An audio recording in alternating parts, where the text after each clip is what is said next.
اردو نظم ہمدردی۔ ٹہنی پر کسی شجر کی تنہا، ٹہنی پہ کسی شجر کی تنہا، بلبل تھا کوئی اداس بیٹھا، کہتا تھا کہ رات سر پہ آئی، اڑنے چگنے میں دن گزارا،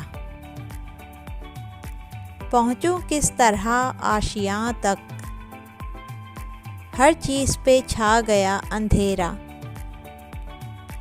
سن کے بلبل کی آہو زاری، جگنو کوئی پاس سے ہی بولا، حاضر ہوں مدد کو جان و دل سے، کیڑا ہوں اگرچہ میں ذرا سا، کیا غم ہے جو رات ہے اندھیری،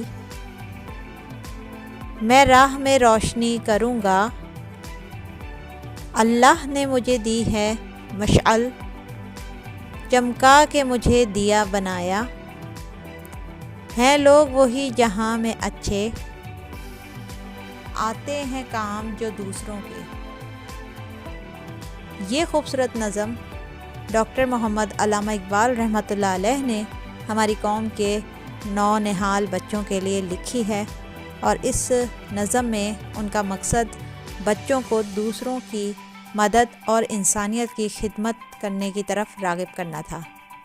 مزید بہترین ویڈیوز دیکھتے رہنے کے لیے سبسکرائب کیجیے یونیٹون کڈس نیٹ ورک۔